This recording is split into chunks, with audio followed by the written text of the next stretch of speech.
नमस्कार मित्रों। अब ये टॉपिक भाग 2 में आपका फिर से स्वागत, वंदन, अभिनंदन। बने रहिए स्टडी विद कवि बंधु सर के साथ और हम अव्यय के भाग 2 पर बढ़ें उससे पहले मुझे किसी संत जी की बहुत अच्छी बात याद आ जाती है कि वक्त ने छीना है तो वक्त ही देगा। वक्त ने छीना है तो वक्त ही देगा। बस खुद को हालातों से हारने मत देना। तो हमें हारना नहीं है, रोना नहीं है, खोना नहीं है, सोना नहीं है और पूरे दृढ़ संकल्प के साथ जो है पढ़ाई करनी है और विजयश्री प्राप्त करनी है। ठीक है मित्रों, हम अव्यय भाग 2 पर बढ़ते हैं और अव्यय की परिभाषा मैं आपको भाग फर्स्ट में समझा चुका हूं, बता चुका हूं। अब तो हम जो है उदाहरणों पर बढ़ रहे हैं। ठीक है, लगभग फर्स्ट भाग में मैंने 10 उदाहरण बताए थे आप लोगों को। उसके बाद 11वां जो है अव्यय का 11वां नंबर का अव्यय में आपके प्रारंभ कर रहा हूं। ठीक है, तो 11वें नंबर का अव्यय होता है नूनम। नूनम का अर्थ होता है निश्चय ही। 11वें नंबर का जो अव्यय होता है उसका अर्थ होता है नूनम, उसका अर्थ होता है निश्चय ही। 12वां है पूरा, जिसका अर्थ होता है पहले अर्थात पूर्व काल में।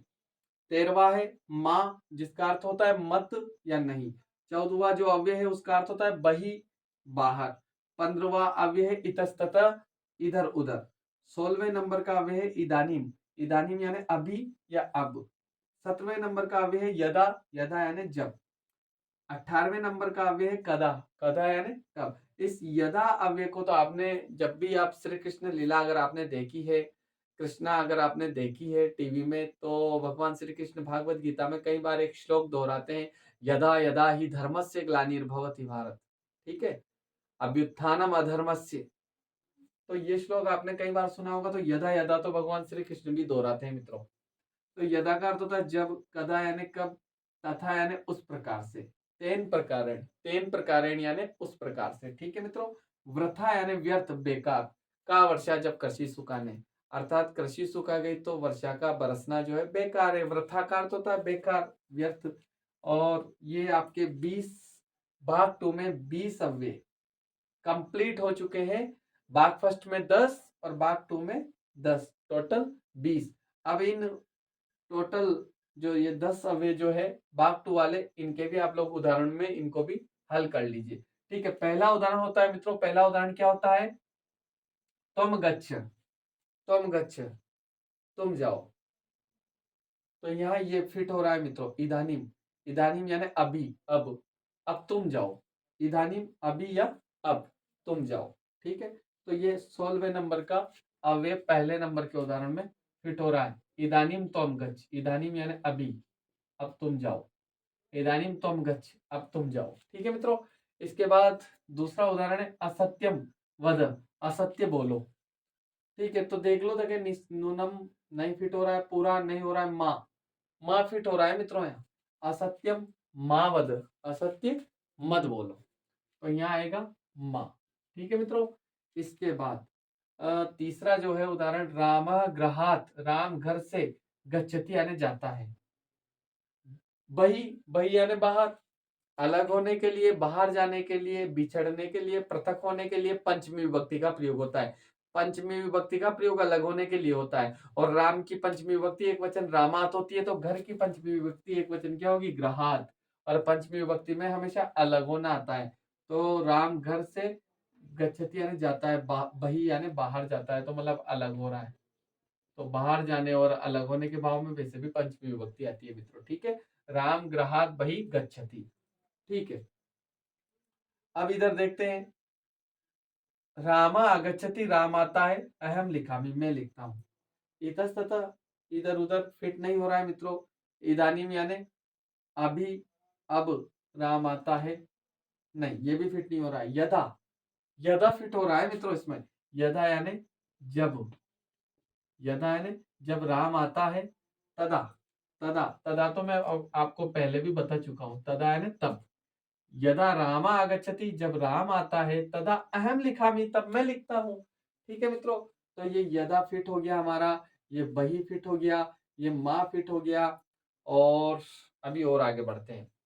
पांचवा उदाहरण है, त्वम विद्यालयम गच्छसि, प्रश्नवाचक वाक्य, प्रश्नवाचक चिन्ह है मित्रों। प्रश्न पूछा जा रहा है, त्वम विद्यालयम गच्छसि, तुम विद्यालय जाते हो। तो एक ऐसा अव्यय है मित्रों जो प्रश्नवाचक अव्यय है। जैसे इंग्लिश में होते हैं ना WH word, when, why, where, how, ऐसे हमारे संस्कृत में भी जो है क से शुरू होते हैं कुछ अव्यय जो प्रश्नवाचक अव्यय होते हैं। जैसे यह प्रश्नवाचक अव्यय कदा, कदा यानी कब। त्वम विद्यालयम कदा गच्छसि, यहाँ आएगा कदा, कदा यानी कब। तुम विद्यालय कब जाते हो, तुम विद्यालयम कदा गच्छसि, तुम विद्यालय कब जाते हो। इसके बाद होता है मित्रों अगला, कदा हो गया, ठीक है। इसके बाद सा हसती, वह हंसती है, सा हस्ती।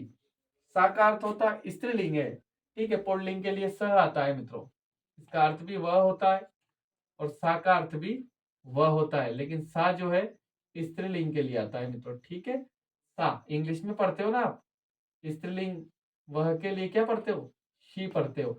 तो उसी प्रकार से जब शी का अर्थ भी वही होता है, लेकिन ये स्त्रीलिंग में लेडीज के लिए सा आता है, जेंट्स पुरुष के लिए स आता है, इसका अर्थ भी वह होता है, लेकिन ये किसके लिए आता है, पुल्लिंग के लिए आता है, ठीक है मित्रों। आगे बढ़ेंगे तो सा हस्ती, वह हस्ती है। तो वृथा, वृथा यानी बेकार में हस्ती है, तो यहाँ आएगा वृथा, ठीक है मित्रों। यहाँ वृथा आएगा, क्या आएगा, वृथा आएगा। सा वृथा हस्ती, ठीक है मित्रों। इसके बाद आगे बढ़ते हैं। बालका उद्याने क्रीडंती, बालका बच्चे, उद्याने यानी बगीचे में, क्रीडंती यानी खेलते हैं। कैसे खेलते हैं, इधर उधर, इतस्ततः, बच्चे उद्यान में इधर उधर खेलते हैं, इतस्ततः। बालिका उद्याने इतस्ततः क्रीडंती, बच्चे उद्यान में इधर उधर खेलते हैं, ठीक है मित्रों। आगे बढ़ते हैं। नाम राजा आसित, नाम का राजा था, नाम राजा आसित, नाम का राजा था, ठीक है। अब सॉरी, इसमें मैं थोड़ा सा और इसमें लिखना भूल गया। 8वें में आएगा भरत, ठीक है। भरत नाम राजा आसित, कब था, प्राचीन काल में। तो प्राचीन काल के लिए इसमें आएगा हमारे पूरा, पूरा यानी प्राचीन काल में, पूरा। भरत नाम राजा आसित, प्राचीन काल में भरत नाम का राजा था, ठीक है मित्रों। पूरा यानी पहले, तो ये अपना पूरा भी संपन्न हुआ, ठीक है। इसके बाद सह यथा वदति, वह जैसा बोलता है, तथा करोति, वैसे ही करता है। तथा, ये तथा आएगा यहाँ, ठीक है। वह जैसा बोलता है वैसे ही करता है। स यानी वह, यथा यानी जैसा, वतति यानी बोलता है, तथा यानी वैसा ही, करोति यानी करता है। तो यहाँ दो दो अव्यय का प्रयोग हुआ, यथा यानी जैसा, तथा यानी वैसा, उस प्रकार से, ठीक है मित्रों। आखिरी जो हमारा 10वां उदाहरण है वह है तत्र सिंह आसित। तत्र भी एक अव्यय है मित्रों, ठीक है। वहां शेर था, वहां शेर था। क्या बचा है, नूनम, अवश्य ही, निश्चय ही, अवश्य ही या निश्चय ही, ठीक है मित्रों।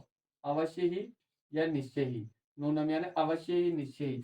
तो यहाँ आएगा नूनम, नूनम तत्र सिंह आसित, अवश्य ही वहां शेर था। नूनम तत्र सिंह आसित, अवश्य ही वहां शेर था।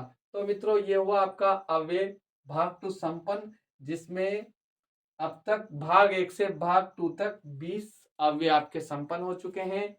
तो मेरा आपसे हर बार एक ही निवेदन रहता है कि मैं आपसे कुछ नहीं चाहता, न धन चाहिए, न तन चाहिए, केवल पढ़ाई में आपका मन और आपके द्वारा लाइक, शेयर और सब्सक्राइब चाहिए। ज्यादा से ज्यादा इस वीडियो को जो है आप लोग शेयर करें, ताकि ये जो है पढ़ाई की जो सरिता है, एजुकेशन की जो गंगा है, हमारे सभी विद्यार्थियों तक पहुंच सके।